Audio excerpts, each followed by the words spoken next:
One country watching the US election closely is Ukraine. The course of its war against Russia could be determined by whoever is the next American president, as they get to decide how much military support is given. Our Ukraine correspondent James Waterhouse sent us this report from the southeastern Zaporizhia region, in a small area still under Ukrainian control. The fate of Ukraine will be determined by an election thousands of miles from here. In the mostly occupied Zaporizhia region, these soldiers are keen to demonstrate the American technology and weapons which keep Russia at bay. It's much more effective, says Alex. The damage it inflicts is much more than a Soviet one. It was once hoped Ukraine would mount a counter-offensive from here. Now the aim is to hold out against relentless Russian attacks. It's why the merits of supporting these troops have been increasingly debated in the US. The outgoing Biden administration has promised thousands of armoured vehicles like this one in the coming months, long after he is out of office. They've been instrumental in Ukrainian progress on the battlefield, but the problem for Ukraine is that progress has been harder to come by. But as politicians talk, missiles routinely slam into cities like Zaporizhia and frontline villages like Komishuvaka.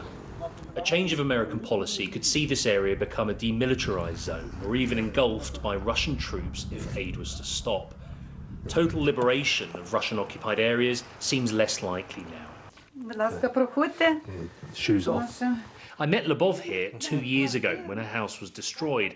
She's now been rehomed, and I asked her whether she'd negotiate an end to this war. What about those who gave their lives? I see the end of the war only when we reach the borders of our country, as they were in 1991. Lyubov's daughter and grandchildren fled to the US when the invasion started. I would like a true friend of Ukraine to win the election there, who will continue to support us. But who it is going to be, I cannot tell you. Back in Zaporizhia, at this underground theatre, a performance for a prominent poet killed in battle. Anger over the past, but how do the cast feel about what's ahead?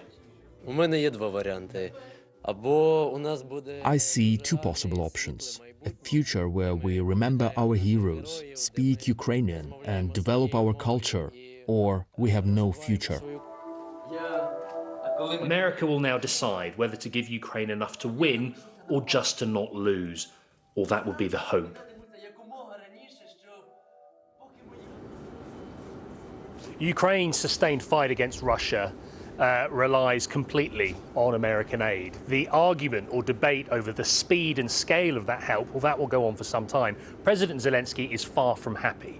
He's accused Western allies of not highlighting a vision, articulating a vision on how they think this war should end. And he's also accused the West of failing to prevent the deployment, the apparent deployment of North Korean troops. They are expected to join the battlefield at any point. But look, even if the next US president decides to sustain support for Ukraine, that will not solve Kyiv's problems. The Russians are advancing not just in one area or two, but right across the eastern front line. Age-old problems with American aid, those supplies of ammunition have returned. There are also problems with Ukrainian manpower against their bigger invading force. So these are incredibly difficult times that hinge on an election far from here.